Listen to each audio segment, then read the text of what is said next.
যে কিয়ামতের মাঠে জাহান্নাম যখন চিৎকার করবে, সূরা মুলকের মধ্যে পড়ে দেখেন, চিৎকার করবে জাহান্নাম। সূরা মুলকে আছে না, চিৎকার করে ফেটে পড়বে। ওই সময় সমস্ত নবী হাঁটুতে বসে যান। আদম আলাইহিস সালাম হাঁটুতে বসে ইয়া নাফসি, নবী মূসা, নবী ঈসা, নবী দাউদ, সুলাইমান, ইসমাঈল, ইসহাক, যত নবী আছেন সবাই হাঁটুর ঘরে বসে যাবেন। ইয়া নাফসি, হে আল্লাহ আমাকে বাঁচাও, হে আল্লাহ আমাকে বাঁচাও। শুধু একজন নবী মুহাম্মদ সাল্লাল্লাহু আলাইহি ওয়াসাল্লাম, তিনি সিজদায় পড়ে বলবেন ইয়া উম্মতি, ইয়া উম্মতি, হে আল্লাহ আমার উম্মতকে বাঁচাও, আমার উম্মতকে বাঁচাও। সেই নবীর আদর্শ বাদ দিয়ে যদি আমি অন্যের আদর্শ ফলো করি, কবরে এই প্রশ্নের উত্তর দিতে পারবে কখনো সম্ভব? এজন্যই শোনেন, এজন্যই আমাদের নবী নিজেই এই উম্মতের বিরুদ্ধে একটা অভিযোগ করবেন। সূরা ফুরকানের মধ্যে আছে, রব্বি ইন্না কওমি ইত্তাখাযু হাযাল কুরআনা মাহজুরা। তাকে বলা হবে, হে মুহাম্মদ তোমার উম্মতের এই অবস্থা কেন হলো? তিনি বলবেন, হে আমার আল্লাহ, হে আমার রব, আমার কওম আমার রেখে যাওয়া কোরআনকে পরিত্যাগ করেছো। আমরা তাই করেছি না? বাসার বাসায় কোরআন আছে, খুলে দেখে কেউ? হ্যাঁ, 40-এর দিন দেখে, কোন খানের দিন দেখে, বছরটির দিন দেখে, তাই না? সারা বছর পড়ে থাকে। খুব কম মানুষই কোরআন পড়তে জানে, জানেন? এই উম্মতের এখন খুব কম মানুষই কোরআন পড়তে জানে। এমন অনেক যুব সমাজ আছে এই উম্মতের, উম্মত মুহাম্মাদির, কোরআনটা চোখেও দেখেনি কখনো। খুব কম মানুষ এই উম্মতের কোরআনের অর্থ বোঝে। অনেক হাফেজে কোরআনও আছে যারা কোরআনের অর্থ বোঝে না। খুব কম প্রতিষ্ঠান আছে যেখানে কোরআন বাধ্যতামূলক পড়ানো হয়, 1%, 2% হবে না, যেখানে কোরআন বাধ্যতামূলক পড়ানো হয়। এরপরে আলাদা করে মাদ্রাসা খুলতে হয়েছে যেখানে কোরআন পড়ানো হয়। এই উম্মত কোরআনকে পরিত্যাগ করেনি, করেছে। কোরআনের বিধিবিধানগুলো পরিত্যাগ করেনি। খুব কম মানুষ আছে এই উম্মতের 5 ওয়াক্ত নামাজ পড়ে। খুব কম মানুষ এই উম্মতের যাকাত দেয়। খুবই কম মানুষ এই উম্মতের আছে যারা হালাল খায়, জিনা থেকে দূরে আছে, মাদক থেকে দূরে আছে। কমই মানুষ আছে। এজন্যই নবীজি বলেছেন সাল্লাল্লাহু আলাইহি ওয়াসাল্লাম, 73টা দল হবে উম্মতের, একটা জান্নাতে যাবে, বাকি 72টা জাহান্নামে যাবে। এজন্যই 1999 জন মানুষ জাহান্নামে যাবে। সতর্ক হয়ে যান, আমরা কোরআনকে যেন পরিত্যাগ না করি। এই 3টার উত্তর কি হলো? তাওহীদে থাকবেন, ইনশাল্লাহ উত্তর দিতে পারবেন। 2 নাম্বার, দিনকে পরিপূর্ণরূপে পালন করবেন, ইনশাল্লাহ উত্তর দিতে পারবো। 3 নাম্বার, নবীর আদর্শ মেনে চলবেন, ইনশাল্লাহ উত্তর দিতে পারবেন। তারপরের 5-এ যান, এখানে গিয়ে আপনাকে করা হবে সারা জীবন কিভাবে কাটিয়েছো, ওই যে উত্তর দিলাম। প্রত্যেকটা দিন যদি আপনি নবী সাল্লাল্লাহু আলাইহি ওয়াসাল্লামের সুন্নাহ মতো চলতে পারেন, সকাল থেকে সন্ধ্যা পর্যন্ত, এটা যদি ধরে রাখতে পারেন বছর, মাসের পর মাস, বছরের পর বছর, আপনার সারা জীবনই তো ইবাদত, তাই না? তখন সহজ হবে, হে আল্লাহ আমি সারা জীবন তোমার নবীর আদর্শে চলেছি। সহজ। যৌবন কোন কাজে ব্যয় করেছ? এখনকার এই ভোগ বিলাসিতা ত্যাগ করে, এই বাড়ি গাড়ি, টাকা পয়সা, গার্লফ্রেন্ড, পণ, হালুজাবি, মাদক ছেড়ে দিয়ে এখনই যদি যুব সমাজ তওবা করে ফিরে আসে, এখন থেকে দিনের পড়াশোনা করে, কোরআন পড়তে শেখে, আরবি ভাষা শেখে, কোরআন নিয়ে গবেষণা করে, হাদিস পড়ে, দিনের মেহনত করে, আলেম ওলামার সোহবতে থাকে, দিনের কল্যাণে কিছু করে, যৌবনটাকে আল্লাহর পথে কাজে লাগায়, এর উত্তর দিতে পারবে না? পারবে, যে আমি আমার যৌবনটা আল্লাহ তোমার রাস্তায় বিলিয়ে দিয়েছি। কত মুসলিম কন্টিনেন্ট আছে যে কন্টিনেন্টে ইসলাম ঢুকেছে যুবকদের তরবারির মাধ্যমে। এই মোহাম্মদ বিন কাসিম, তারেক বিন জিয়াদ যুবক ছিলেন। ওই সময়কার সিচুয়েশন এমন ছিল, ইসলামিক গভর্নমেন্ট ছিল। এখন আবার বের হয়ে যায় না তরবারি নিয়ে। এই কথা শুনে যে আবু তাহের ভাই তরবারের কথা বলেছে, এখন সিচুয়েশন সেটা নয়। তাদের ইমারত ছিল, খেলাফা ছিল, ইসলামিক হুকুমত ছিল, সেখান থেকে রাষ্ট্রপ্রধান ফোর্স পাঠিয়েছিলেন। এখন আপনাকে কে পাঠাবে? এখন আপনি বড়জোর কোথায় যেতে পারেন? বড়জোর আপনি ইউরোপ আমেরিকা গিয়ে প্রবাসী হতে পারেন। এখন বড়জোর দেখা যাবে যে বিশ্বের পরাশক্তিগুলো একটা ভেজাল বাঁধিয়ে দিয়েছে, সেই ভেজালের মধ্যে আপনাকে ফোর্স হিসেবে পাঠানো হয়েছে। আপনি চলে গেলেন ওদের দ্বন্দ্ব মেটাতে। যাই হোক, এই যৌবনকালে যারা আল্লাহর ইবাদত করবে, নবী সাল্লাল্লাহু আলাইহি ওয়াসাল্লাম বলেছেন আরশের ছায়ার নিচে আল্লাহ পাক তাদেরকে ছায়া দিবেন। এর চেয়ে বড় সৌভাগ্য হতে পারে? যুবকদের হাতে ইসলামে বিজয় লেখা আছে। এই জামানার যুব সমাজ এবং তার পরবর্তী প্রজন্ম ইনশাল্লাহ আমরা বিশ্বাস করি আগামী দিনের সোনালী দিন তারা দেখে যাবে ইনশাল্লাহ। তবে শর্ত হচ্ছে সমস্ত পাপ থেকে তওবা করে আজকেই দিনের পথে ফিরে আসতে হবে। যুবক যুবতী সবাইকে বলছি, একজন যুবক যেমন একটা কমিউনিটির জন্য যথেষ্ট, একজন যুবতী মাও কিন্তু দেখবেন একটা জাতির ভবিষ্যৎ গড়ে দিবেন। স্যার, একটা যুবতী মা যদি এখন মেয়ে যদি তওবা করে মা হয়, পরবর্তীতে মুমিনা হয়, মুসলিমা হয়, সালেহা হয়, তার গর্ভ থেকে যদি একটা আহমদ বিন হাম্বাল বের হয়, একটা আবু হানিফা বের হয়, একটা নাম শাফি বের হয়, একটা তারেক বিন জিয়ার বের হয়, আগামী দিন দেখবেন যে ওই মানুষরাই এই সমাজ পরিবর্তন করে ফেলেছেন। স্যার, তো আমরা তাদেরকে আল্লাহর পথে ফিরে আসার জন্য তওবা করার নসিহত করবো। আল্লাহ পাক তৌফিক দান করুন, আমিন। জিজ্ঞেস করা হবে কোন পথে অর্থ উপার্জন করেছ? আজকে সুদ খাচ্ছি, ঘুষ খাচ্ছি, দুর্নীতি করছি, আত্মসাৎ করছি, পরোয়া করছি না। কোন পথে খরচ করেছ? যা ইচ্ছা তাই খরচ করছি। বাড়ি করে রেখেছেন সিলেটে, থাকার লোক নাই, আপনি পড়ে আছেন ওইখানে। লন্ডন বানিয়ে রেখেছেন, জায়গাটাকে লন্ডন বানিয়ে রেখেছেন, পড়ে আছেন ওইখানে। কিছু কথা বলি, মন খারাপ করেন না। যেখানে আপনি সোনালী ভবিষ্যৎ খুঁজছেন, ওর পতন খুব সামনেই। যে সভ্যতাটাকে আপনি সিভিলাইজড মনে করছেন, আপনার জীবন প্রতিষ্ঠিত হয়ে গেছে, আপনি গ্রিন কার্ড পেয়ে গেছেন, হ্যাঁ আপনি সিকিউরড, দেশ তো ভালো না, দেশের জনগণ ভালো না, আপনি আপনার প্রতিভাগুলো ওখানে বিকিয়ে দিচ্ছেন, মনে করছেন এটা সাস্টেইন করবে। শুনে রাখে, এই বিশ্বের ভবিষ্যৎ এমন দিকে যাচ্ছে যে পশ্চিমা সভ্যতা বলে কোনো সভ্যতার অস্তিত্ব থাকবে না ইনশাআল্লাহ। ইনশাআল্লাহ তারা সবচেয়ে অন্ধ এবং সবচেয়ে বোকা শ্রেণীর মানুষ যারা ওখানে স্থায়ী বাস করেছে। আমার কাছে তারা সবচেয়ে অন্ধ মানুষ, কারণ তারা দুই চোখ দিয়ে দেখতে পারছে না, এক চোখওয়ালা। এটা সিকিউরড লাইফ নয়, আপনি ধ্বংসের দিকে গিয়েছেন। সেখানে ইসলামিক পরিবেশ নেই, ইসলামিক অনুশাসন নেই, সেখানে জালেম কুফফারদের দৌরত্ব আছে, এবং যারা ঐক্যবদ্ধভাবে সারা বিশ্বে মুসলিম কিলিংস করছে ওদের ওখানে আপনি শান্তি খুঁজছেন। আপনার প্রতিভাগুলো দেশকে দেওয়া যেত না? দেশকে দিয়ে প্রতিভা দিয়ে এগিয়ে নিয়ে যায় না? প্রয়োজনের খাতিরে গিয়েছি, ঠিক আছে, ফিরে আসেন, এনাফ। একটা বিষয় চলে গিয়েছেন, অর্জন হয়েছে, চলে আসেন। নিজের প্রতিভা দেশকে দেন, দেশের কল্যাণে কিছু করেন, কোনো প্রজেক্ট লঞ্চ করেন, কিছু করেন, ক্রিয়েটিভ কিছু করেন। সমাজ যদি পরিবর্তনের চেষ্টা আপনি না করেন, আর যদি শুধু দোষ দিয়ে যান সমাজটা ভালো না, দেশটা ভালো না, দুর্নীতিতে ভরে গেছে, এই হয়েছে সেই হয়েছে, তো এর পিছনে তো আমিও দায়ী। আমি তো এটাকে দূর করার জন্য প্রচেষ্টা দাঁড়ালাম না। আর যেখানে আপনি রঙিন সম্পদ দেখছেন, ওই সভ্যতাটার সামনে ধ্বংস হয়ে যান। দেখে নিয়ে নাসিহাত থাকবে, ওখানে নিজের চিরস্থায়ী আবাস করতে যায়, এটা ভুল ডিসিশন হচ্ছে। কোন পথে উপার্জন করেছেন, উপার্জনের কথা বলতে গিয়ে এদিকে আসলাম। প্রত্যেকটা ক্ষেত্রে উপার্জনে খেয়াল রাখতে হবে যে আমি হালাল নিচ্ছি কিনা, হারাম থেকে দূরে আছি কিনা। হালাল খান, অল্প খান, অল্পে তুষ্ট থাকেন, আল্লাহ পাক আপনাকে অল্প আমলে নাজাত দিয়ে দিবেন। সারা অল্প আমল এনাফ, নাজাত দিয়ে দিবে। দেখে বেলাল রাদিয়াল্লাহু আনহু, কৃষ্ণকায় মানুষ, দরিদ্র মানুষ, আল্লাহ পাক তাকে কাবা ঘরের উপর উঠে আজান দেওয়ার সৌভাগ্য দিয়েছে। আব্দুল্লাহ ইবনে মাসউদ মিশরাতেন, আল্লাহ পাক রাইসুল মুফাসসিরিন বানিয়েছেন। তাফসীরকারদের মধ্যে শ্রেষ্ঠ তাফসীরকার তিনি, সবচেয়ে বড়। আল্লাহর হাতে রিজিক, হালালে থাকেন, আল্লাহ রিজিক দিবেন ইনশাআল্লাহ। কিয়ামত হবে না আপনার রিজিক না শেষ হলে, আপনার মৌত হবে না আপনার চালের দানা বাকিরা থাকলে। আসমান জমিন সৃষ্টি 50,000 বছর আগে আল্লাহ রিজিক লিখেছেন। একটা চালের দানা পৃথিবীতে রেখে আপনি বিদায় নেবেন না। এক ঢোক পানি না খেয়ে, যেটা পৃথিবীতে আছে ওটা না খাওয়া পর্যন্ত আপনি যাবেন না পৃথিবী থেকে। অস্থির হচ্ছেন কেন? হারামে যাচ্ছেন কেন? সুদ খাচ্ছেন কেন? ঘুষ নিচ্ছেন কেন? দুর্নীতি কেন করছেন? রিজিক আল্লাহর হাতে, আল্লাহ দিবে আপনাকে। এগুলো তো নিজের জন্য করছেন, পরিবারের জন্য করছেন, আগামী প্রজন্মের জন্য করছেন।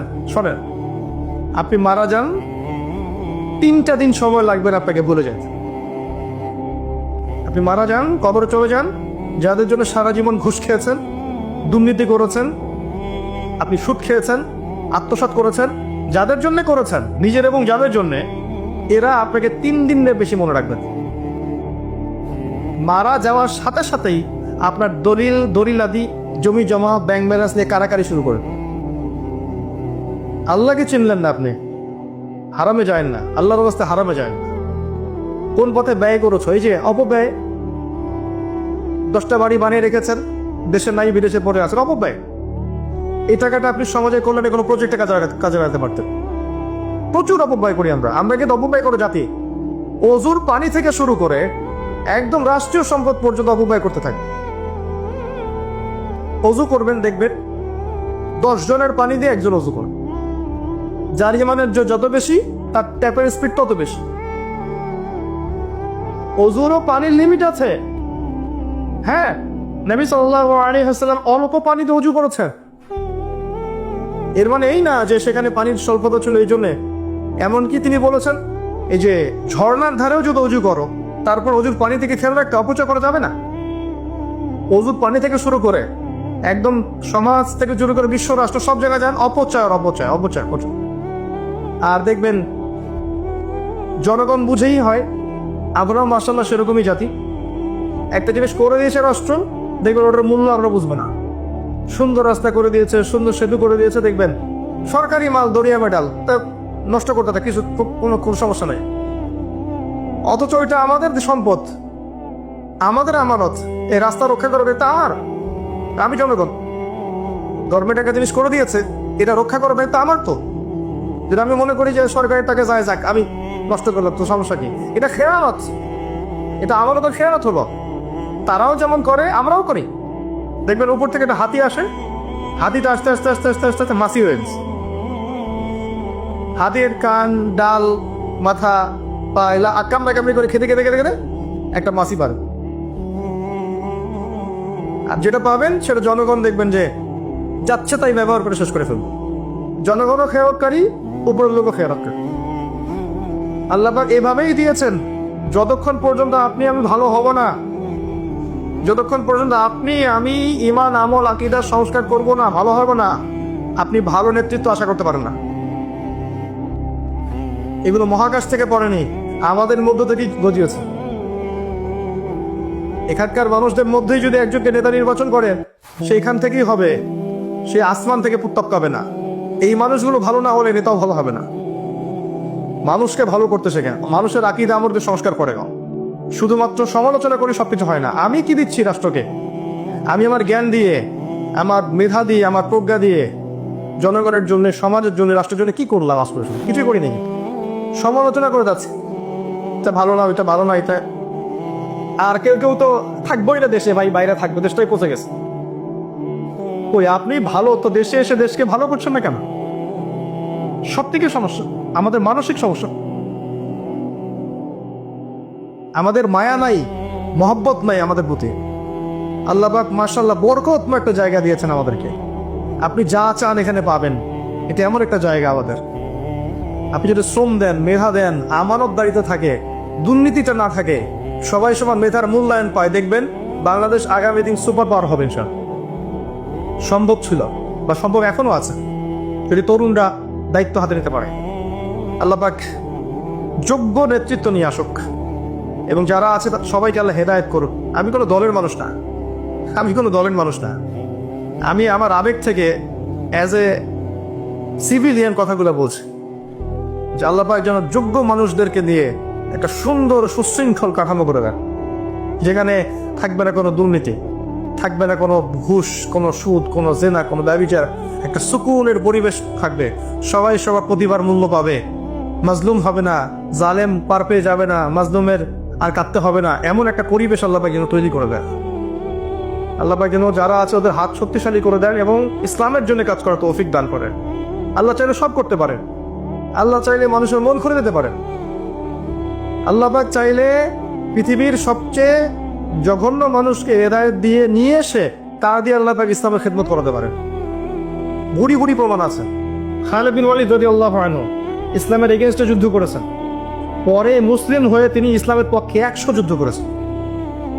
আল্লাহ পারে না। তাই আমরা হেদায়েতের দোয়া করবো সবসময়। সমালোচনা সংস্কৃতি বাদ দেন, হেদায়েতের দোয়া করেন। সুপরামর্শ দিতে পারি, পরিস্থিতি বোঝাতে পারি, হেদায়েতের দোয়া করতে পারি, দেখবেন ইনশাআল্লাহ তাআলা আল্লাহ চান তো এই জাতির তাকদীরে ভালো কিছু হবে ইনশাআল্লাহ। যদি আমরা ইমানদার হতে পারি, তাকুন অর্জন করতে পারি, আপসে মিল মহব্বত রাখি, বিভক্ত না হই, ইখতিলাফ না করি, ঐক্যবদ্ধ থাকি, যুব সমাজকে সঠিক দিক নির্দেশনা দিতে পারি, পরবর্তী প্রজন্ম করতে পারি, মেয়েদেরকে পর্দা আনতে পারি, এবার ইনশাআল্লাহ আজ্জা ওয়া জাল একটা কোরআনের সমাজ গড়ে উঠবে ইনশাআল্লাহ তাআলা। আল্লাহ পাক তৌফিক দান করুন, আমিন। আর লাস্টের একটা প্রশ্ন শেষ করছি, এটা জানা অনুযায়ী আমল করেছো কিনা। আর এই জায়গায় আসলে সব জায়গায় ধরা খাবো আমরা যারা এই চেয়ারে বসে কথা বলছে। জানা অনুযায়ী আমল করেছো কিনা খুব ডিফিকাল্ট, খুবই ডিফিকাল্ট। এবং এই আমাদের রক্ষা করা এত কঠিন যে আসমান জমিন পাহাড় পর্বত এই দায়িত্ব নিতে চায় নাই। সূরা আহজাব পড়ে দেখেন, ইন্না আরাদনাল আমানাতা আলাস সামাওয়াতি ওয়াল আরদ ওয়াল জিবাল ফাআবাইনা আন ইয়াহমিলনাহা ওয়া আশফাকনা মিনহা ফাহামালাহা আল ইনসান ইন্নাহু কানা যালুমান জাহুলা। আল্লাহ পাক বলেছেন না, আমি এই আমানত, কোরআন সুন্নাহর ইসলামের আমানত আমি আসমানে জমিনে এই পৃথিবীতে দিতে চেয়েছিলাম, পাহাড়ে দিতে চেয়েছিলাম। ওরা নিতে চায় নাই, ডিনাই করেছে। মানুষ নিয়েছে, কারণ মানুষ জাহেল এবং জালেম। আমরা অজ্ঞ, জালেম। আমানত নিয়েছে, দিন শিখেছি। কোরআন সুন্নাহর জ্ঞান থাকার পরে যদি আমি এই চেয়ারে বসে আমার কথা অনুযায়ী আমল করতে না পারি, তাহলে আপনার আগে আমাকে জাহান্নামে যেতে হবে। নাউযুবিল্লাহ। আমরা আল্লাহর কাছে আশ্রয় চাচ্ছি। সর্বপ্রথম যে ব্যক্তিকে দিয়ে জাহান্নাম উদ্বোধন করা হবে, সেই ওই তিনজন ব্যক্তির একজন হচ্ছে আলেম, যে ইলম অনুযায়ী আমল করেনি। যদি দিনের দায়িত্বগুলোর উদ্দেশ্য থাকে দুনিয়া, তাহলে ওই দায়িত্ব পালনে কোনো তাসির হবে না, সংস্কারও হবে না। এমন অনেক ওলামায়ে কেরাম আছেন এবং ছিলেন যাদেরকে আপনি কখনো ফেসবুকে দেখেননি, ইউটিউবে দেখেন নাই। তাদের মেহনত এবং রাতের তাহাজ্জুদের ফলশ্রুতিতে ইসলাম এখনো সমাজে টিকে আছে। এখন যুগ বদলে গেছে, এখন সব হচ্ছে কমার্শিয়াল। বক্তাও কমার্শিয়াল, শ্রোতাও কমার্শিয়াল, অ্যারেঞ্জমেন্টও কমার্শিয়াল। মাহফিল করতে এসে আমার যত অভিজ্ঞতা হয়েছে তার সেগুলো যদি শেয়ার করা শুরু করি, তাহলে ওই নাস্তিক আর ওই সেকুলাররা সুযোগ পেয়ে যাবে আক্রমণ করার। শুধু উম্মাকে ভালোবাসি বলে আমি একটা কথাও বলিনি কখন। এমন কিছু অভিজ্ঞতা আমার রয়েছে, এমন কিছু অভিজ্ঞতা আমার হয়েছে যেটা বললে শুধুমাত্র ইসলামের বিরোধী শক্তির একটা হাত পেয়ে যাবে, এটা চিন্তা করে আমি কখনো কিছু বলিনি। কারণ আমি যদি 1 লাইন বলি, আরেকজন 10 লাইন বলবেন, আর আমি যদি আবার 10 লাইন বলি, আরেকজন 20 লাইন বলবেন। এই 10-20 করতে করতে ইসরায়েল আরেকটা মিসাইল বানিয়ে ফেলবে। বুঝতে পারছেন?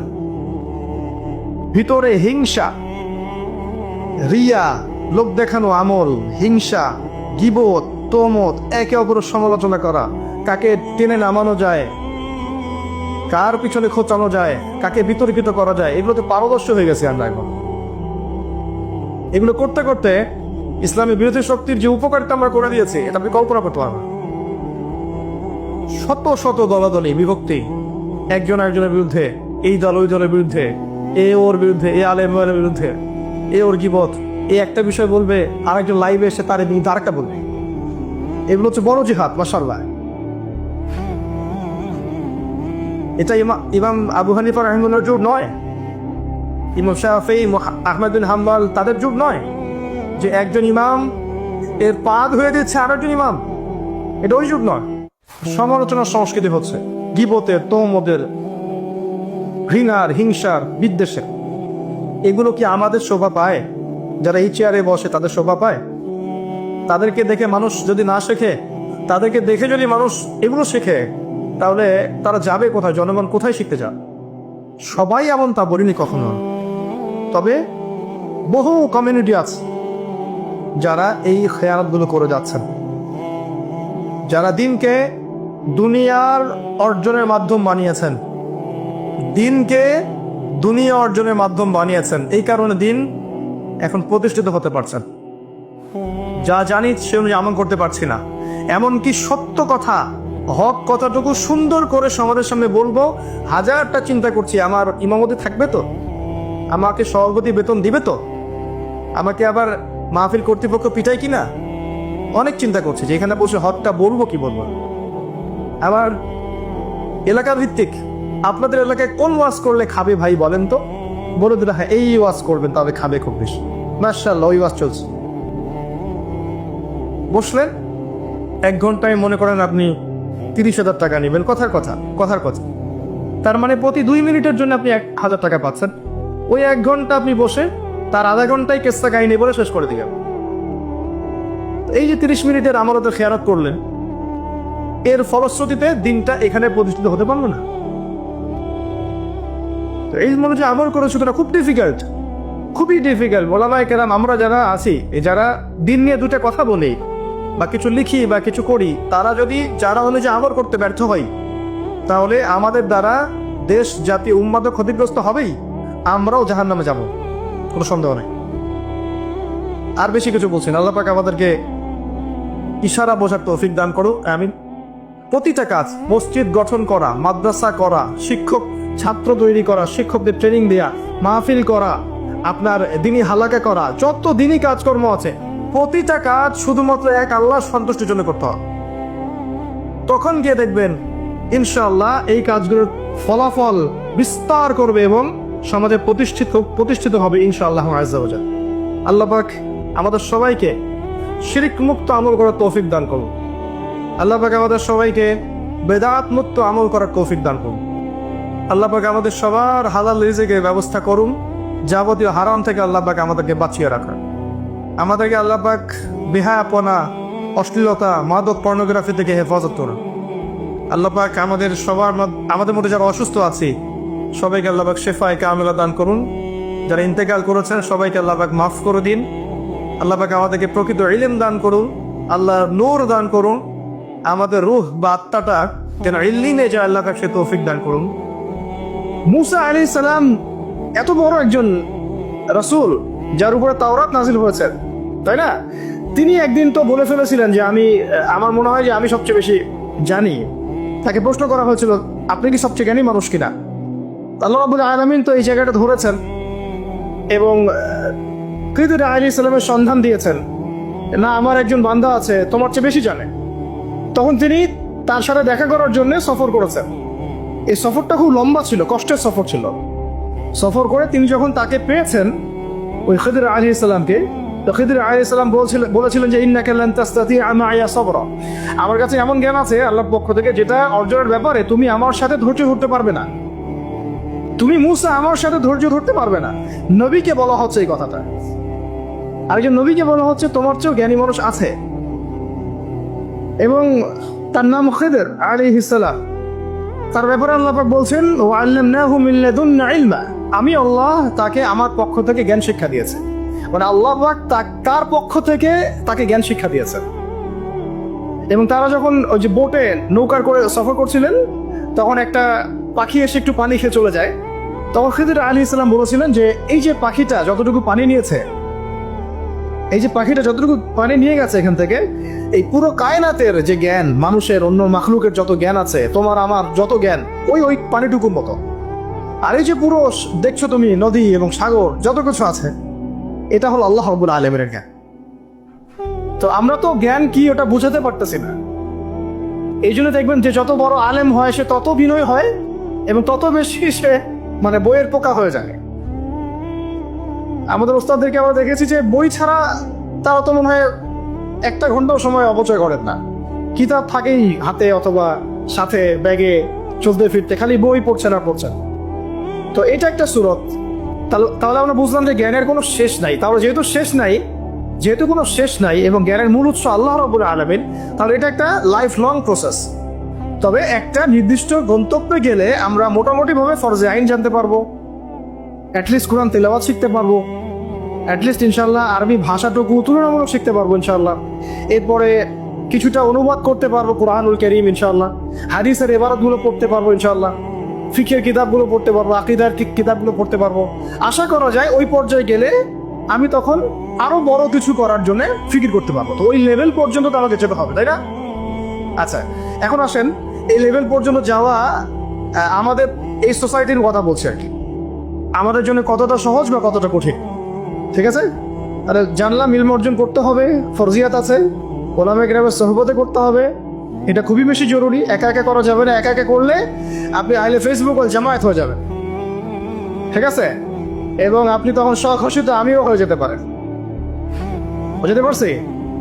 নিজেকে হাসির পাত্রে পরিণত করবেন এবং আপনাকে নিয়ে ইউটিউবার রিলস বানাবে আর ভিডিও বানাবে, আপনি ভাইরাল হয়ে যাবেন, ভাইরাল ঠিকই হয়ে যাবেন, কিন্তু ওলামা কেরামদের বদদোয়া লাগবে গায়ে। ঠিক আছে, আল্লাহ পাক আমাদেরকে এইসব ফিতনা থেকে হেফাজত করে না।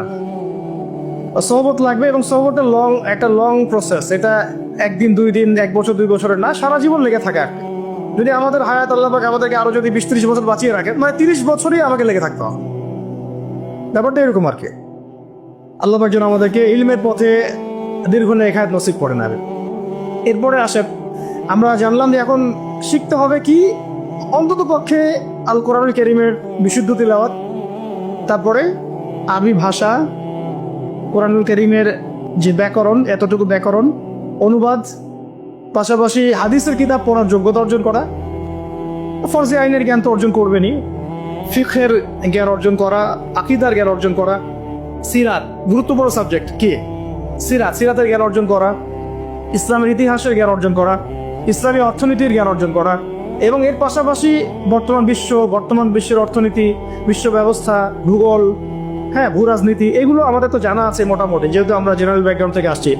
এগুলো তো ইউনিভার্সিটিতে পড়েছেন মাশাআল্লাহ। এমনকি ইউনিভার্সিটিতে আপনারা অনেকে ওয়েস্টার্ন ফিলোসফি পড়েছেন, আমার চেয়ে আপনারা ভালো জানেন। অনেকে ম্যাথামেটিক্স এখানে আছেন, অনার্স মাস্টার্স করেছেন, কেমিস্ট্রিতে আছেন, ফিজিক্সে আছেন, অনেক বড় বড় জায়গা থেকে মানুষ এসেছেন, এমবিবিএস ডক্টরও আছেন। তো এই পড়াশোনা তো মাশাআল্লাহ আপনার আছেই। এখন কোনটা ল্যাকিংস? ইসলামিক বেসিক পড়াশোনার ল্যাকিংস আছে, তাই তো? এখন আমাদের সামনে দুটো রাস্তা। একটা হচ্ছে বাংলাদেশের শিক্ষা সিস্টেমটা আপনি দেখবেন 2 ভাগে বিভক্ত। একটা ভাগ হচ্ছে মাদ্রাসা শিক্ষা ব্যবস্থা, একটা হলো জেনারেল শিক্ষা ব্যবস্থা। এখন মাদ্রাসা শিক্ষা ব্যবস্থা তাদের মতো করে তারা সাজিয়ে নিয়েছেন, এবং এটার মধ্যে মাশাআল্লাহ যা আছে তার বেশিরভাগই কি আমাদের সবার জন্য উপকারী। হয়তো মাদ্রাসা শিক্ষার কারিকুলামে জেনারেল শিক্ষার কিছু সাবজেক্ট নাই, যেমন ধরেন ফিজিক্স নাই, বা সায়েন্সের বেসিক সায়েন্সগুলো নাই, ইংরেজি হয়তো সব জায়গায় বাধ্যতামূলক না, কিছু কিছু জায়গায় হয়তো আছে, তারপরে ভূরাজনৈতিক প্রেক্ষাপটগুলো নাই, ইকোনমিক্সের পড়াশোনাটা কম, মানে যে পড়াশোনাগুলো এখন ওয়ার্ল্ডকে ডিল করতে প্রয়োজন হচ্ছে, এগুলো কিছু কিছু ক্ষেত্রে কোনো কোনো মাদ্রাসায় নাই। আর যে মাদ্রাসাগুলো পুরোপুরি আধ্যাত্মিক, ঠিক আছে, ইলম এবং তাসাউফে পরিপূর্ণ, ওই মাদ্রাসাগুলোতে এই সাবজেক্টগুলোর প্রয়োজনও নাই, কারণ ওইটা যদি ওখানে ঢুকানো হয় তখন সেখানকার রুহানিয়াত নষ্ট হয়ে যায়। এই সেন্সে ওগুলো এভাবে আছে, এটা পারফেক্ট আছে। হয়তো তারা যখন আলেম হয়ে যাবেন, দাওরা হাদিস পাশ করবেন, মানে ইফতা দিয়ে ফেলবেন, এরপরেও তারা চাইলে কিন্তু ইংরেজিতে একটা কোর্স করতে পারেন, আইসিডির কোর্স করতে পারেন, তাই না, কম্পিউটার সায়েন্সের কোর্স করতে পারেন, এভাবে তারা তাদের সেলফ স্কিল ডেভেলপমেন্ট করতে পারেন। তো ওইদিকে তাদেরকে আর কোনো রকম চাপ দেওয়ার সুযোগ নাই, বা দেওয়ার দরকারও নেই, উচিত না। আমাদের দিকে আসেন, বাকি সাবজেক্ট আরেকটা ডিপার্টমেন্ট হচ্ছে জেনারেল ডিপার্টমেন্ট, তাই না? এখন আমাকে একটা প্রশ্ন উত্তর দেন যে মাদ্রাসা ব্যাকগ্রাউন্ডের স্টুডেন্টের সংখ্যা বেশি না জেনারেল ব্যাকগ্রাউন্ডের স্টুডেন্টের সংখ্যা বেশি? আচ্ছা, কোনো জরিপ আছে আপনাদের কাছে কত পার্সেন্ট বেশি? কোন আইডিয়া আছে যে আমাদের মাদ্রাসা ব্যাকগ্রাউন্ডের স্টুডেন্ট সংখ্যা কত এবং জেনারেল ব্যাকগ্রাউন্ড স্টুডেন্টের সংখ্যা কত? জি, মোটামুটি কাছাকাছি গিয়েছেন আপনি। 25% আমাদের দেশে মাদ্রাসা ব্যাকগ্রাউন্ডের মানুষ আছে। কত পার্সেন্ট? 25%। 75% হচ্ছে আমাদের জেনারেল ব্যাকগ্রাউন্ডের মানুষ। কোন ব্যাকগ্রাউন্ডের? জেনারেল ব্যাকগ্রাউন্ড, মানে আপনারা যারা আমাদেরকে মানে ইংরেজি শিক্ষিত বলেন আর কি, তাই না? এটা হচ্ছে 75%। আরেকটা বিষয় নোটিস করেন, সেটা হচ্ছে বাংলাদেশের পলিটিক্স, বাংলাদেশের সংবিধান, বাংলাদেশের সংসদ সদস্য, এমপি মন্ত্রীরা, অর্থনীতির সিস্টেম, ব্যাংকার, ফাইন্যান্স যারা ডিল করেন, গার্মেন্টস সেক্টর যারা ডিল করেন, যারা সমাজের নেতৃত্ব দিচ্ছেন, ঠিক আছে, তারা সবাই, তাদের দেখা যায় 98%ই জেনারেল ব্যাকগ্রাউন্ড থেকে আসছেন। ঠিক আছে? আচ্ছা, বাকি 25% মানুষ আমাদের মাদ্রাসা ব্যাকগ্রাউন্ডের সাথে সম্পৃক্ত, এখান থেকে ওলামা কেরাম প্রডিউস হচ্ছেন, তারা আমাদেরকে নীতি, নৈতিকতা, দিন, ইসলাম এগুলো শিখাচ্ছেন। একটা জিনিস আপনি খেয়াল করেন, যদি আপনি কোনো আলেমকে যদি আপনি কোনো আলেমকে বলেন যে আপনারা হয়তো 10 জন আছেন, এখানে 10 জনের মধ্যে ধরেন যে 8 জন হচ্ছে আলেম বা মাদ্রাসা ব্যাকগ্রাউন্ডের, 2 জন হচ্ছে জেনারেল ব্যাকগ্রাউন্ডের, তখন ওই 2 জন জেনারেল ব্যাকগ্রাউন্ডের কাউকে ওলামায়ে কেরাম ইমামতির দায়িত্ব দিবেন না। দিবেন কি? নামাজি ইমামতির দায়িত্ব দিবেন? কেন দিবেন না? কারণ তারা খুব ভালো করেই জানেন এটা অনেক সমস্যা হতে পারে, তিলাওয়াতে ভুল হতে পারে, অর্থ বিকৃত হয়ে যেতে পারে, বা তার চেয়ে অনেক যোগ্য ব্যক্তি সামনে আছেন, তাই তো? দেখেন, মসজিদের ইমামতির দায়িত্বের ক্ষেত্রে আমরা জেনারেল ব্যাকগ্রাউন্ডের মানুষকে কিন্তু অতটা প্রায়োরিটি দিব না। স্বাভাবিক, যত ভালোই তেলাওয়াত আপনি করেন না কেন, যত ভালোই আপনি মানে কোরআনের হিপ করেন না কেন, দেখা যাবে যে না, সেখানে ওলামায়ে কেরামদেরকেই প্রাধান্য দেওয়া হবে। এটা দেওয়াই উচিত, এটাই স্বাভাবিক, এটাই হবে। কিন্তু আমার একটা প্রশ্ন আছে, মসজিদ, মাদ্রাসা, ওয়াজ মাহফিলের প্যান্ডেল, লেকচারের এই মানে ডায়াসগুলো, এই জায়গাগুলোতে দেখা যাচ্ছে আমরা জেনারেল ব্যাকগ্রাউন্ডের মানুষদেরকে অতটা প্রায়োরিটি দিচ্ছি না, সঙ্গত কারণেই দিচ্ছি না। কিন্তু আবার রাষ্ট্রের অনেক বড় বড় সেক্টর, যেগুলো রাষ্ট্রের সবচেয়ে বড় বড় department, for example medical sector, for example finance, garments sector, economic sector, এবং সবচেয়ে বড় কথা হচ্ছে শিক্ষা সিস্টেম, শিক্ষা কমিশন, এমপি মিনিস্টার্স এবং পার্লামেন্ট, এই সমস্ত সেক্টরে আমরা জেনারেলদের হাতে দায়িত্ব দিয়ে নিশ্চিন্তে ঘুমাচ্ছি, তাই না বিষয়টা? অথচ রাষ্ট্রের এটা হচ্ছে 80% সেক্টর। তাহলে এখানে আমার একটা প্রশ্ন হচ্ছে যে কেন আমরা দিন শিখে ওইসব সেক্টরগুলোতে যাব না? আর যদি এই সেক্টরগুলো জেনারেল ভাইদেরকে ডিল করতে হয়, তাহলে কেন তাদেরকে দিন শেখাবো না? আমার কোশ্চেন আছে। যেহেতু আমি তাকে ইমামতির দায়িত্ব দেওয়ার জন্য মুনাসিব মনে করছি না, তাহলে কিভাবে আমি তাকে রাষ্ট্রের দায়িত্ব দিলাম? আমাকে উত্তর দেন। আমি তাকে যে একটা মাদ্রাসার মোতামি বানাবোই না কখনো, কারণ তার সে যোগ্যতা নাই। আমি তাকে ইমামতির দায়িত্ব কখনোই দিব না, কারণ তার সে যোগ্যতা নাই বলে আমি মনে করি। তাহলে কিভাবে আমি আমার পুরো দেশের ইকোনমিক সিস্টেমের দায়িত্ব এই 8-10 জন, 20 জন, 100 জন জেনারেল মানুষকে দিয়ে দিলাম?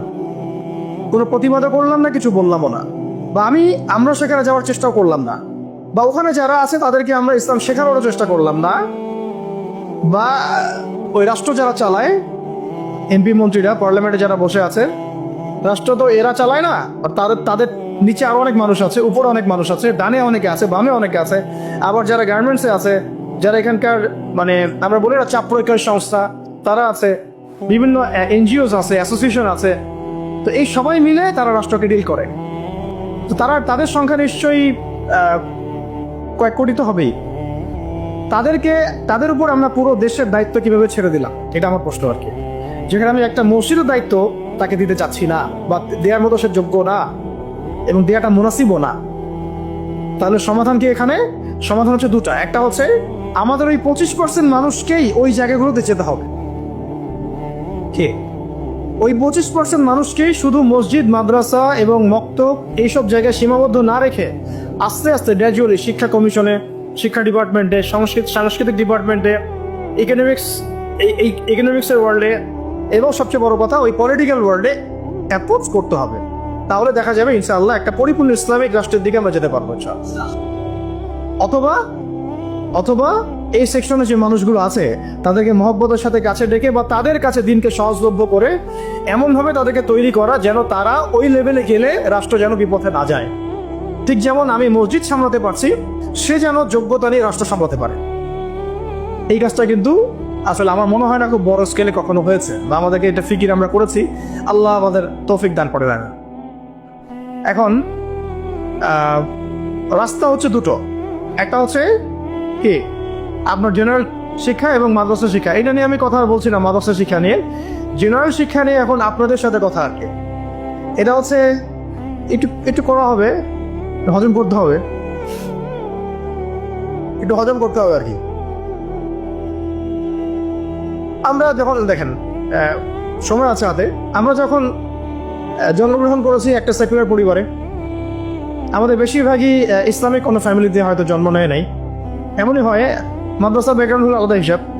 যারা জেনারেল লাইনের ছাত্র আর কি, তারা কিন্তু বেশিরভাগই সেকুলার পরিবারগুলো থেকে আসছেন আর কি। পরিবার আমাদেরকে শিখিয়েছে ছোটবেলা থেকেই যে প্রে নার্সারি 1, 2, 3 থেকে পড়াশোনা করতে হবে। আস্তে আস্তে আমি কি করব, বৃত্তি পরীক্ষা দিব 5-এ, দেন 8-এ, তারপরে আমি এসএসসি যাবো, এইচএসসি যাবো, অনার্স মাস্টার্স করে আমি অনার্স মাস্টার্সের আগে তো বিয়ে করা যাবে না, হারাম, তাই না? হারাম করে দেওয়া হয়েছে আর কি সমাজ থেকে। তারপরে চাকরি খুঁজবেন, আপনি জুতা ক্ষয় করবেন আরো 2-3 বছর। কেউ কেউ বিসিএস ক্যাডার হবেন, কেউ ইঞ্জিনিয়ারিং এ যাবেন, কেউ ডক্টর হবেন। মানে জন্মের আগে পিঠে একটা সিল মারা হয়, হয় বিএনপি না হলে আওয়ামী লীগ, আর না হলে একটা সিল মারা হয় ডাক্তার আর ইঞ্জিনিয়ার, তাই না? এটা স্বপ্ন। অথবা সরকারি কোনো চাকরি পেতে হবে। এইভাবে এই মেজাজে কিন্তু আমাদেরকে গড়ে তোলা হয়েছে। তো এইভাবেই চলছিল, সবকিছু চলছে বিগত প্রায় 40-50 বছর থেকে এইভাবেই চলছে। জেনারেল লাইনের পড়াশোনাগুলোর কথা বলছি আর কি। এর আগের অবস্থা যদি এমন ছিল না, আর ওই সময় জেনারেল লাইনের পড়াশোনার মধ্যেও ইসলামিক অনেক বিষয় ছিল, যেটা আস্তে আস্তে আস্তে আস্তে বিভিন্ন সরকার এসে তাগুদ এসে এটাকে সরিয়ে দিয়েছে। এখন এই সিস্টেমের মধ্যে বুকে হাত দিয়ে বলেন তো ভাই, যে আপনারা কত বছর পড়াশোনা করেছেন? মিনিমাম 20 বছর, মিনিমাম 20 বছর। এবং প্রত্যেকটা ক্লাসে আপনাদেরকে 8টা-10টা করে বই পড়ানো হয়েছে, আমাদেরকে পড়ানো হয়েছে। এবং এই বইগুলোর মধ্যে বেসিক ইসলাম তো কখনো ছিলই না। আমরা প্রাইমারি পাস করেছি, ক্লাস 5 পর্যন্ত। প্রাইমারি পাস করা বাংলাদেশের কোটি কোটি স্টুডেন্টকে যদি আপনি সূরা ফাতিহার তিলাওয়াত ধরেন, তারা বলতে পারবে না।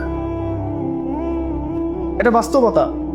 প্রাইমারি পাস করা ছেলে বাংলাদেশে হয়তো কয়েক কোটি হবে, তাদেরকে যদি আপনি শুধুমাত্র কোরআন তেলাওয়াতটা ধরেন বিশুদ্ধ করে, তাদের বেশিরভাগই পারবে না। আমি চ্যালেঞ্জ করতেছি, যারা পারবে তারা শিখেছে কোনো মক্তবে বা কোনো মাদ্রাসায় বা কোনো হুজুরের কাছে। তারা ইনস্টিটিউশনালি শেখে নাই, একাডেমিক্যালি শেখে নাই, তাদের সিলেবাসে এটা ছিল না, এখনো নাই, পরিবর্তিত বাংলাদেশেও নাই।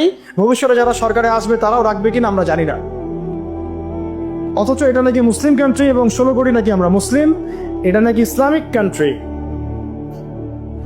ইসলামিক কান্ট্রির শিক্ষা ব্যবস্থায় প্রাইমারি স্কুল পর্যন্ত আমার বাচ্চা কোরআন তেলাওয়াত শিখতে পারেনি, আমরাও পারি নাই। আমাদের বাবা মা আমাদেরকে শিখিয়েছেন কোনো কওমি মাদ্রাসার আলেমের কাছে বা মক্তবে।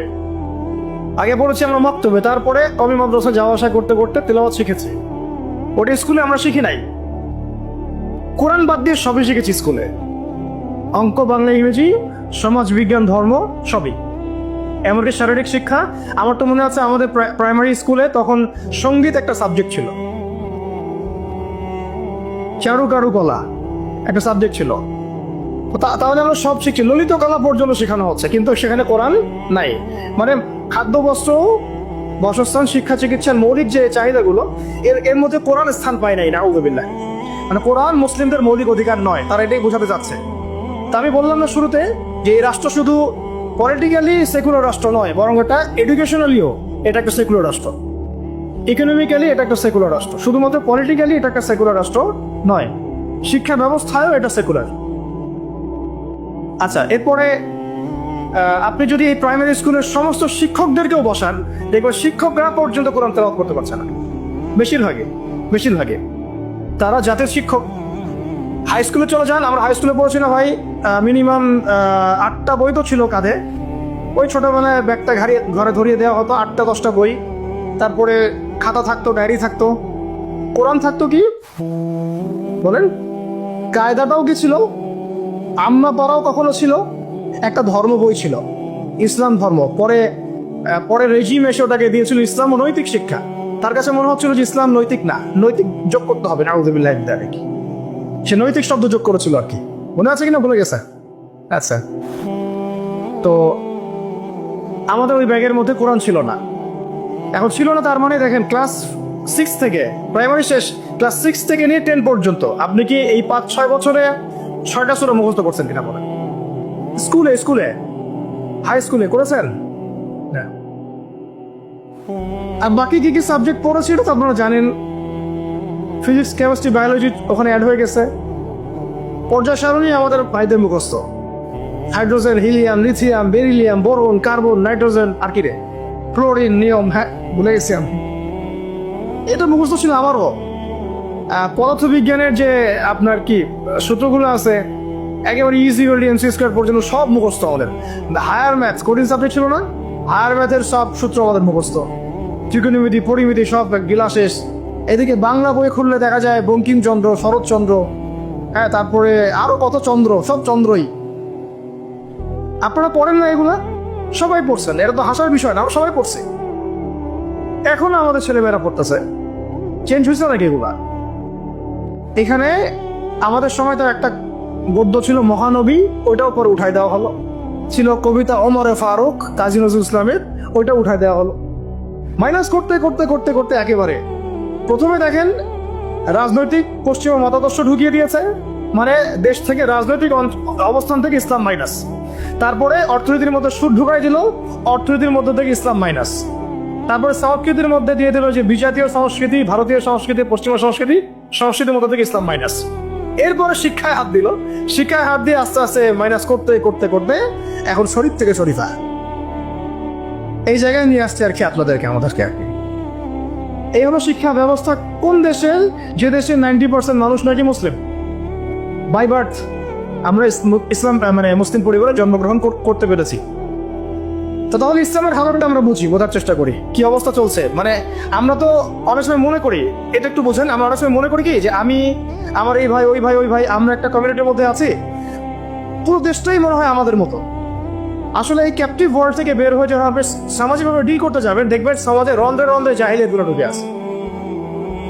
আমার ঘর থেকে বাইরে বের হন, তারপর দেখেন সমাজটা কেমন। মসজিদ থেকে বাইরে বের হন, দেখেন সমাজটা কেমন। আপনি বড় বড় কর্পোরেট ওয়ার্ল্ডগুলোতে ঢুকে দেখেন কি পরিমাণ খেয়ানত আর দুর্নীতি। পলিটিক্যাল জগতে ঢুকেন, তাহলে বুঝবেন যে মানুষ কত খারাপ হইতে পারে, কত জালেম হইতে পারে। প্রশাসনের মধ্যে ঢুকেন, তাহলে বুঝবেন কিভাবে মানুষ এত বড় বড় খুনি হইতে পারে। তো আমাদের ক্যাপটিভ চিন্তা থেকে বের হতে হবে। আল্লাহ পাক আমাদেরকে তৌফিক দান করেন। আর এটা আপনারা পারবেন, বিকজ আপনারা এই ওয়ার্ল্ডগুলো ডিল করেন। যদি আপনারা ইসলামিক জ্ঞানে আলোকিত হন, তাহলে আপনাদের দ্বারা সম্ভব ইনশাআল্লাহ। তা আমরা দোয়া করি আল্লাহ পাক যেন তৌফিক দান করেন। তো এটা গেল হাই স্কুল। আচ্ছা, হাই স্কুলে তো এ প্লাস তো সবাই অটো পাস নাকি না? আচ্ছা, এবার আসেন হাই স্কুলের এই সবগুলো বাচ্চাকে যদি আপনি একটা জায়গায় বসান, তাদের 90% সূরা ফাতিহা বিশুদ্ধ করে পড়তে পারবে না। চ্যালেঞ্জ করতেছে, যারা পারবে তারা কোথায় শিখছে? স্কুলে, কলেজে, না সরি, স্কুলে শেখে নাই, কলেজেও শেখে নাই, শিখেছে হয়তো মক্তবে অথবা মাদ্রাসায় বা বাসায় কোনো টিচার রেখেছে, বা 3 দিন তাবলিগ করার সময় দিয়েছে, এক চিল্লা দিয়েছে এক ভাই, ওই চিল্লাতে শিখেছে। স্কুল তাকে শেখাতে পারে নাই, ব্যর্থ, পুরো সিস্টেমই ব্যর্থ। এবার এই হাই স্কুলের সব টিচারদেরকে বসান একটা জায়গায়, তাদেরকে বলেন স্যার ম্যাডামদেরকে যে sir madam please kindly recite only সূরাতুল ফাতিহা ফ্রম দ্য গ্লোরিয়াস কোরআন। এতটুকু বলে যে ভাই স্যার বা ম্যাডাম, আপনি শুধু কোরআন থেকে সূরাতুল ফাতিহাটা আমাদেরকে বিশুদ্ধ করে তেলাওয়াত করে শোনান। দেখেন আপনি 80% টিচার পারে কিনা। আই ডোন্ট থিঙ্ক সো, আমি মনে করি না তারা পারবে। এবার আমি এটা হলফ করে বলতে পারবে না ইনশাআল্লাহ। এরপর আরো উঁচুতে যান, এরপর কোথায় ভর্তি হয়েছে? কলেজে। কলেজে এইচএসসি দিবেন, তো এইচএসসি পর্যায় পর্যন্ত এই সব ছেলে মেয়েদেরকে বুঝান, বসান। এই সব ছেলে মেয়ে এইচএসসির পরে, মানে এসএসসির পরে তাদের তো দুটো হাতের জায়গায় 4টা পাখা গজা যায়। তখন তারা দেখবেন যে দেদারসে ফ্রি মিক্সিং, দেদারসে জেনা, দেদারসে মাদক, দেদারসে মারামারি, দেদারসে পলিটিক্স সবই করতেছে, শুধুমাত্র ইসলামিক জ্ঞান অন্বেষণ করা বাদ দিয়ে। ইল্লা মাশাআল্লাহ, কিছু ভাইকে আল্লাহ হিদায়াত দেন, তারা ফিরে আসেন। ওই টিচারদেরকেও বসান, সেম রেজাল্ট পাবেন আপনি। তারপরে অনার্স লেভেলে যান, সেম রেজাল্ট পাবেন, আমি বলে দিলাম ওয়াল্লাহি সেম রেজাল্ট পাবেন। এরপরে আপনি চলে যান মাস্টার্স লেভেলে, একদম সেম রেজাল্ট পাবেন। তাহলে এই যে 20 থেকে 22 বছর সময় শর্ত, আমি শর্ট করলাম, আর অনেক কথা ছিল বলতে চাইছিলাম। তো এই যে 20-22 বছর আমাদেরকে যে পড়ানো হচ্ছে, একেবারে প্লে গ্রুপ থেকে নিয়ে আমাদেরকে যে মাস্টার্স পর্যন্ত পড়ানো হচ্ছে, আমার জীবনের যে 20-22টা বছর এবার খেয়ে ফেললো, এই 22টা বছর কি আমাকে শিক্ষামন্ত্রী ফিরাই দিবে? এই 22টা বছর কি আমাকে শিক্ষা কমিশন ফিরাতে পারবে? এই 22টা বছর কি আমাদের এমপি মন্ত্রীরা আমার 22 বছর, আপনার 22, আপনার 22, আপনার 22, পুরো 16 কোটি মানুষের মধ্যে 5-6 কোটি তো স্টুডেন্ট ছিল, সবার জীবন থেকে 20টা করে বছর তারা খেয়ে ফেলছে। তাহলে এক অনন্ত মহাকাল তারা খেয়ে ফেললো, এবং সেই সময়গুলোর মধ্যে তারা আমাদেরকে কোরআন শিখতে দিল না, আরবি ভাষাও শিখতে পারলাম না, কোরআনের তাফসীর তো দূরের কথা, অনুবাদও শিখতে পারলাম না, নাহু সরফের বেসিক জ্ঞান শিখতে পারলাম না, হাদিস তো এবারত দেওয়া তো বহু দূরের কথা, হাদিসের মানে জাস্ট রিডিং পড়াটুকু আমি শিখতে পারলাম না। আকিদার কোনো দার্স হলো না, সিরাত শেখা হলো না, ফিকহ তো শেখাই হলো না, উসুল তো বহুত দূর কি বাত। তাহলে যে বেসিক সাবজেক্টগুলো সেগুলো আমরা শিখতে পারলাম না। অথচ এই বেসিক সাবজেক্টগুলো না শিখলে কেউ আলেম হওয়া তো বহু দূরের কথা, সে তালেমে ইলম হইতে পারবে না। কি হতে পারবে না? তালেবে ইলম হইতে পারবে না। তার মানে কি হলো? তার মানে হচ্ছে এই দেশের শিক্ষা ব্যবস্থা ইসলামের শিক্ষাকে বৃদ্ধাঙ্গুলি দেখাইছে। শিক্ষা ব্যবস্থার মধ্যে ইসলামের কোনো দরকার নাই। ইসলাম শিখতে হলে মাদ্রাসা যাও, ওই ওখানে মসজিদে যাও, ওই মক্তবে যাও, বাসায় প্রাইভেট নিয়ে পড়ো। আমাদের এই লাখ লাখ স্কুলে, লাখ লাখ কলেজে, লাখ লাখ ইউনিভার্সিটি, হাজার হাজার বিশ্ববিদ্যালয়ে ইসলামের কথা বলতে আসবে না। শিক্ষা আমরা যা বুঝি তাই। তাহলে এটা কি কুফর না? আল্লাহ পাক যে জ্ঞানের মূল উৎস, আল্লাহ রাব্বুল আলামিন যে বলে আল্লামাল ইনসানা মা লাম ইয়ালাম, আল্লামাল ইনসানা মা লাম ইয়ালাম, আমি মানুষকে সেই জ্ঞান শিক্ষা দিয়েছি যা মানুষ জানতো না। তাহলে জ্ঞানের মূল উৎস আল্লাহ। তো আল্লাহকে ডিনাই করে, আল্লাহকে অস্বীকার করে যে শিক্ষা সিস্টেম চলেছে, এটা কি ইমানের উপর চলেছে না কুফরের উপর চলেছে? তাহলে শিক্ষার মধ্যে শিরক আছে, কুফর আছে, বুঝাতে পারলাম কি একটু? সেম ইকোনমিক্স নিয়ে যদি একদিন কথা বলি, দেখবেন এখানেও আল্লাহকে বাদ দিয়ে অর্থনীতি সাজানো হয়েছে। আর রাজনীতির কথা বাদ, ওটা পুরোটাই ডুবে আছে তাগুতের উপরে, পুরোটাই তাগুতি সিস্টেমের উপরে। এই জন্য 50 বছর 60 বছর, কারণ আমি তো বললাম, চ্যালেঞ্জ করলাম, আরো 50 বছর সময় নেন, আরো 50 বছর সময় নিয়ে এই সিস্টেমগুলো দিয়ে দেখেন ইসলাম কতটুকু কায়েম হয়। সিরাত ছাড়া কোনো রাস্তা নেই আমাদের কাছে, ওইটা অন্য আলোচনা। এখন প্রিয় ভাইরা, তাহলে এই বাস্তবতার মধ্যে আমরা পড়ে গেছি। আল্লাহ রাব্বুল আলামিন আমাদেরকে হয়তো অনেককে অনার্স লাইফে, কাউকে ইন্টার লাইফে, কাউকে মাস্টার্সের পরে হেদায়েত দিয়েছেন। এই তো হয়তো কারো হেদায়েতের মাধ্যম হচ্ছে তাবলিগ জামাত, কারো হেদায়েতের মাধ্যম হচ্ছে অনলাইনে কোনো লেকচার, কারো হয়তো জীবনে কোনো ধাক্কা, হ্যাঁ, কারো হয়তো কি একাকিত্ব, কারো হয়তো বেকারত্ব, এক একজনের এক এক স্রোতে হেদায়েত কিন্তু এসেছে। অনেক আছে মাদকাসক্ত ছিল, হেদায়েত পেয়েছে, কিছু একটা হয়েছে জীবনে, আল্লাহকে চিনতে শিখেছে। কারো তো একটা স্বপ্ন দেখেও সে হেদায়েত পেয়েছে, একটা স্বপ্ন দেখেও সে হেদায়েত পেয়েছে। আমাদের এক ভাই বলছিল, আমি এক স্বপ্ন দেখেছিলাম যে স্বপ্নের মধ্যে আমি মনে হচ্ছে যে মরে যাচ্ছি। ওই দিন আমি ঘামা শুরু করলাম, সেদিন থেকে উঠে আমি ফজর নামাজ শুরু করেছে, আজকে থেকে নামাজ ছাড়িয়ে গেল। এমন অনেক ভাই কিন্তু আছে, মানে আমি বুঝাতে পারছি এক এক মানুষকে আল্লাহ এক এক সুরতে হেদায়েত দিয়েছেন। কাউকে একটা দার্সে বসে হেদায়েত দিয়েছেন, কেউ মিডিয়ার মাধ্যমে পেয়েছে, কেউ কোনো বই পড়ে পেয়েছে। এখন কথা হচ্ছে, আমরা পেয়েছি কত বছর পরে? 25 26, কারো বয়স 25, কারো 26, কারো 30, কারো 20, কারো আরো বেশি। কেউ তো হয়তো এখনো পান নাই, এমন অনেকে আছেন। তাহলে আমাদের জীবনের হায়াতি বা কত হতে পারে? সর্বোচ্চ 60 বা 70 বা 80 বা 100 বাঁচার তো আশা আমরা কেউ করি না, ঠিক আছে?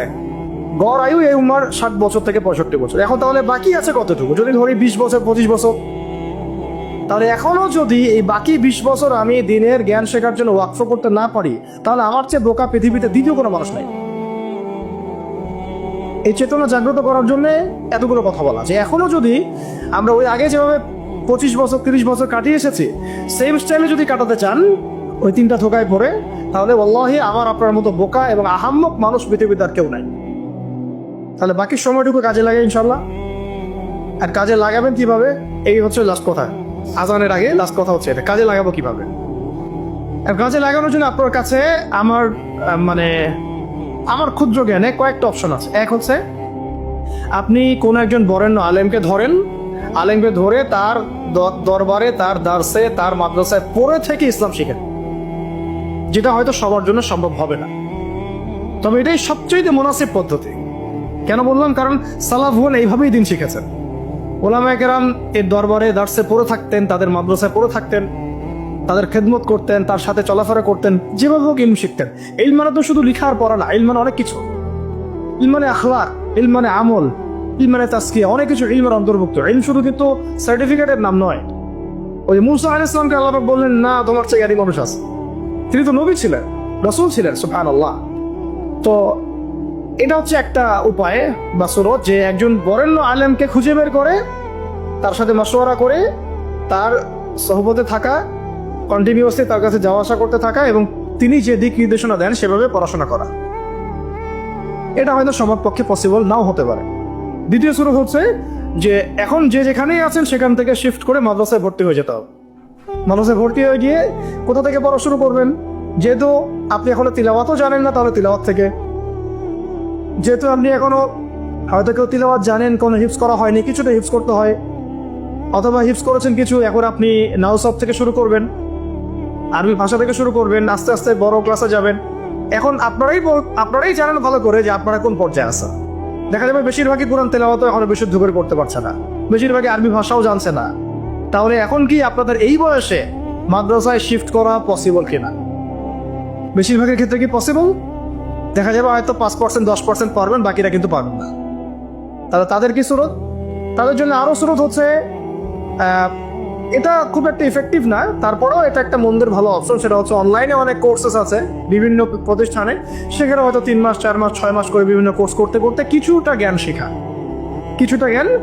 তাও সেটা একা একা না, ওই ওস্তাদদের সহবতে থাকতে হবে, পরামর্শ করে থাকতে হবে।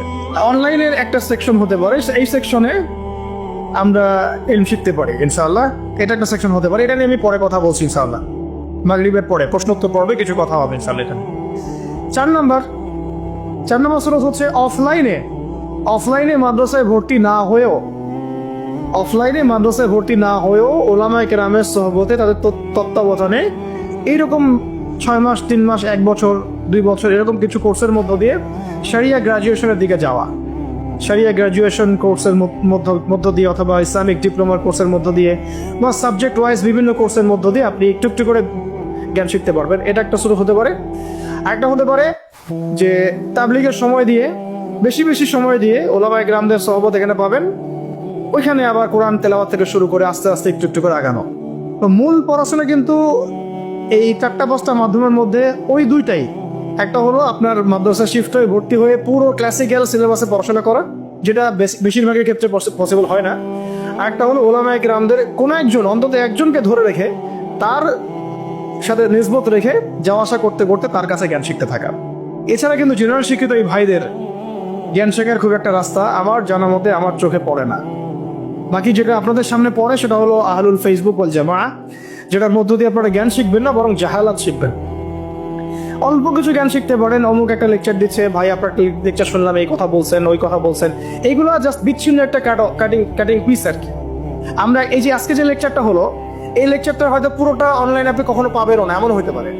হয়তো এখান থেকে কেউ একজন অল্প কিছু অংশ দিয়ে দিচ্ছে, ওই অংশটুকু নিয়ে মানুষ ভাইরাল করে রেখে দিল, অথচ এখানে যে আরো অনেক আলোচনা হয়েছে এটা কিন্তু আর কেউ বুঝতে পারলো না, জানতে পারলো না। একইভাবে যারা এই ফেসবুকিং করে আর ইউটিউবিং করে, তাদের বেশিরভাগ কিন্তু দিনের জ্ঞানে পাণ্ডিত্য অর্জন করে নাই, তাই তাদের ম্যাক্সিমামই জানে না কোন অংশটুকু প্রচার করতে হবে আর কোনটা প্রচার করতে হবে না। এই কারণে তারা এমন অংশ প্রচার করে যেটার প্রচার করলে ওদের কাছে মনে হয় ভিউজ বেশি হবে। ওই ভিউজের ধান্দায় গিয়ে তারা সমাজে ফিতনা ছড়ায় দেয়। আর একটা বিতর্কিত বক্তব্য কারো চলে গেলে আমাদের তো একটা দায়িত্ব আছে, বিতর্কিত বক্তব্য আসলে আমাকে আবার কাউন্টার দেওয়াই লাগবে। তখন বিভিন্ন আলেম আবার বসে বসে ওয়াজ মাহফিলে কাউন্টার দেওয়া শুরু করে, আবার ওই কাউন্টার পিসগুলোকে নিয়ে তারা আবার রিল তৈরি করবে, চিত তৈরি করবে, করে আবার কাউন্টার ভিডিও দিবে। এই চলতে থাকবে, মূল আলোচনা থেকে জাতি বঞ্চিত হয়ে গেল।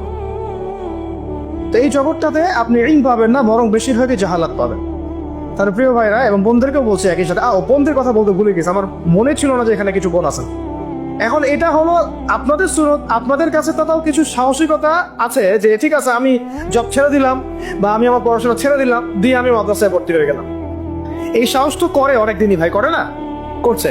অনেকে বলছে ঠিক আছে আমি অফলাইনে শিখবো, ওস্তাদের কাছে শিখবো, 6 মাস 6 মাস 1 বছর 2 বছর যা লাগে লাগুক আমি শিখবো। এরকম সাহস কিন্তু অনেকদিনই ভাই দেখা। অনেকে আপনার অ্যাভেলেবল আলেমকে পান, তাদের সহবতে যেতে পারেন, তাদের সাথে কথা বলতে পারেন, বাট বোনরা কি করবে? তাদের তো সাপ্তাহিক তালিম ছাড়া আর কিছুই করার থাকে না। এমনকি বিয়ে হয়ে গেলে তো সংসারে চলে যায়, তখন তো সন্তান প্রতিপালন করতে তাদেরকে সবকিছু ব্যয় করতে হয়, তারা কিন্তু তখন ইলম শেখার সুযোগটা পান না। আর এই বোনরা যখন ইউনিভার্সিটিতে পড়েন, সেখানে মেসে থাকেন, তাই না? ওখানে দেখা যায় বাসার থেকে টাকা পাঠায় বা প্রাইভেট পড়ে টিউশনি করে তারা ইউনিভার্সিটিতে পড়াশোনা করেন। এবং অনেক দিনই বোন সেখানে হ্যারাসমেন্টের শিকার হন, পর্দার খেলাফ কাজ করতে হয়, টিচারদের দ্বারা হ্যারাসমেন্ট হন, বন্ধুর দ্বারা হ্যারাসমেন্টের শিকার হন, কোনো সময় ধর্ষণের ঘটনাও ঘটে। আর কখনো ধর্ষণ না হলেও ফ্রি মিক্সিং এর কারণে অনেকেই জানায় লিপ্ত হয়ে যেতে পারে, তাই না? এটা কি পার্সেন্টেজ কম না বেশি? এটাও কিন্তু খুব মানে মহামারীর মধ্যে ছড়াইছে বিষয়টা। এই প্রমাণ আমরা সবাই জানি, আমরা বাইরে হয়তো বলছি না, কিন্তু আমরা জানি ভিতর থেকে এটা হয়। তো এখন এই বোনদের দিন শেখার ফিকিরটা কি? তারা কিভাবে দিন শিখবে বলেন? আপনারা বলেন আমরা কি করবো এই বোনদের জন্য, কি করতে পারি আমরা তাদের জন্য? এখন যদি মহিলা মাদ্রাসা তৈরি করতে থাকি, তাহলে এই বোনদের পক্ষে কি পসিবল যে তাদের এই সব কিছু ছেড়ে দিয়ে আবার নতুন করে মিজান জামাতে ভর্তি হওয়া বা এসো আরবি শিখি বইটা নিয়ে ভর্তি হয়ে পড়াশোনা শেখা, আরো 10 বছর পড়াশোনা করা, তাদের পক্ষে কি পসিবল? তাহলে তাদের পক্ষে অফলাইনে শেখার জন্য এইরকম কিছু কোর্সের দরকার আছে স্থানীয়ভাবে, যেখানে তাদেরকে যে শিখতে না হয়। প্রত্যেকটা জেলায় জেলায়, প্রত্যেকটা গ্রামে গ্রামে, ইউনিয়নে, প্রত্যেকটা জায়গায় তারা যেন এগুলো অ্যাভেলেবল পায়। তাহলে হয়তো তারা কিছুটা দিন শিখতে পারবে ইনশাল্লাহ। যেটা মক্তব প্রজেক্টের আন্ডারে আনা যায় বা ইসলামিক স্টাডির প্রজেক্টের আন্ডারে আনা যায়, অথবা তাদেরকে অনলাইনে কিছু দিনের দার্সের মধ্য দিয়ে, কোর্সের মধ্য দিয়ে হয়তো দিন শেখানো যাবে, তাও লিমিটেড। কারণ অনলাইনের মধ্য দিয়ে পরিপূর্ণ দিন শেখানো যায় না, এটা আমি নিজেই বলে দিচ্ছি, এটা আসলে পসিবল না। কিছুটা দেয়া যায়, কিছুটা দার্স দেওয়া যায়। আপনারা এখানে বসে আছেন, একটা আই কন্ট্যাক্ট হচ্ছে, মাথা নাড়াচ্ছেন, আমার কথা বুঝতে পারছেন। অনলাইনে আমি জাস্ট কানের মধ্যে একটা এয়ারফোন লাগাইলাম, আর আমি দেখছি এখানে কতজন জয়েন করেছে, আমি আমার বক্তব্য দিয়ে গেলাম, কাউকে পড়া ধরলাম, দিল, যে পড়া করলো, কে করলো না, আমি ততটুকু করতে পারলাম না। এখানে যদি আমার বাচ্চা থাকে 100টা, আমি কিন্তু একজন করে টিচার দিয়ে আমি পড়াতে পারতাম। তো অনলাইনে পরিপূর্ণ আসলে সেই ইলমের যে নূরটা, সেই যে তাসিরটা, এইটা আসে না আর কি। তো ওইটাও একটা মন্দের ভালো অপশন। তাহলে দেখেন আমরা কত বড় বিপদে আছি। বিপদটা কি গেস করতে পারছেন আমরা কত বড় বিপদে আছি? ইলম শেখার ইচ্ছা থাকলেও অনেক সময় উপায় আমাদের সামনে থাকছে না। সবচেয়ে বড় আমাদের মানে ভয়ঙ্কর বিপদটা কি? অনেকের ইলম শেখার ইচ্ছা আছে, কিন্তু আপনি উপায় বের করতে পারছেন। তাহলে এই 4টা 5টা 6টা উপায়ের বাইরে যদি কোনো উপায় থাকে, তাহলে আপনারা আমাকে জানাবেন। আর যদি দেখা যায় এর বাইরে কোনো উপায় নাই, তাহলে এই 4টা 5টা উপায়ের মধ্যে কোনো একটা আপনাকে গ্রহণ করতে হবে। গ্রহণ করে ইনশাআল্লাহ তাআলা ইলম শিখতে হবে। কারণ ইলম অর্জন না করলে আমল, তাসকিয়া, ওই দাওয়াত, ওই আমর বিল মারুফ, ওই নাহি আনিল মুনকার, আর ওই জিহাদের কথা বলছেন, ইসলামিক হুকুমতের কথা বলছেন, শরিয়া কায়েমের কথা বলছেন, এগুলো এতটা সহজ নয়। কারণ শুরুটাই হচ্ছে ইলম থেকে। বরং এই ইলম ব্যতীত যদি আমরা এগুলো করতে চাই, তখন হবে কি, আমরা নেক্সট তো ধোকা খাইতে পারি, বরং আমরা উম্মার উপকার করতে গিয়ে ক্ষতি করে ফেলতে পারি। তো আল্লাহ রাব্বুল আলামিন আমাদের সবাইকে যেন ইলমের এই সমুদ্রে ডুব দেওয়ার তৌফিক দান করেন। এবং ইলম শুধুমাত্র সার্টিফিকেট কেন্দ্রিক নয়, বরং এটা অবশ্যই আধ্যাত্মিক ব্যাপার। তাই আদবের সাথে, আখলাকের সাথে, ধৈর্যের সাথে, 3টা বড় কথা বলছি ভাই। আদবের সাথে বেয়াদবরা কখনো ইলম অর্জন করতে পারে না। ওয়াল্লাহি বেয়াদবরা কখনো ইলম অর্জন করতে পারে না। যারা ওস্তাদের সাথে বেয়াদবি করেছে, তারা কখনো আলেম হতে পারে না, কখনো পড়ে নাই, ছড়ে পড়ে গেছে। দাওরা দিয়েছে কিন্তু ছড়ে পড়ে গেছে, বিকজ ওস্তাদের সাথে বেয়াদবি করেছিল। ওস্তাদ মন খারাপ করেছেন, বদদোয়া দেন নাই, জাস্ট মন খারাপ করেছেন। আর ওস্তাদের খেদমত করে বহু মানুষ জেনারেল থেকে আল্লাহর ওলি হয়ে গেছে। আমাদের সামনে মিসাল আছে, জেনারেল থেকে আল্লাহর ওলি হয়ে গেছেন এমন বহু মানুষ আছেন ওস্তাদের খেদমত করার কারণে, আলেমদের সম্মান করার কারণে। আরেকটা লাগবে সবর। কি লাগবে? সবর। একদিনে তো হবেই না, সারা জীবন লেগে থাকতে হবে। আরেকটা হচ্ছে ইস্তেকামা, মানে দৃঢ়তা, মানে আমাকে লেগে থাকতেই হবে, যত বছর লাগুক, সারা জীবন লাগুক। ঠিক আছে? এই বিষয়গুলো তাসকিয়া অর্জন করার বিষয় আছে, এবং ইলম অর্জনের সাথে আমলের একটা ব্যাপার আছে। ধারাবাহিকতা বজায় রাখা এবং প্রতিদিনের রুটিনের মধ্যে এই ফরজিয়াত, আবার বলছি, ইলম অর্জন কি ফরজ, এই ফরজিয়াতটাকে একটা গুরুত্বপূর্ণ জায়গায় রাখা। সারাদিনের কাজের মধ্যে এটা আমার ফরজ কাজ। নামাজের পর আমি অবশ্যই ইলম অর্জনকে রাখবোই রাখবো।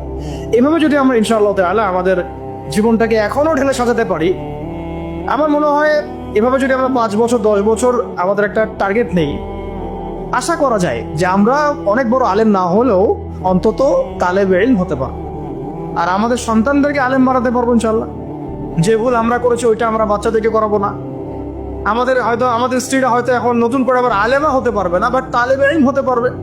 আমরা আমাদের মেয়েদেরকে বানাতে পারবো আলেমা, হাফেজা, মুহাদ্দিসা ইনশাআল্লাহ। তো এটাই আমাদের ফিকির, আমাদের লক্ষ্য, যাতে এখন যারা জেনারেল শিক্ষিত ভাইরা আছেন তাদেরকে যারা ফিরিয়ে আনা যায় এবং একটা সিলেবাস কেন্দ্রিক পড়াশোনা করানো যায়, যাতে তারা অন্তত তালেবে ইলম হয়।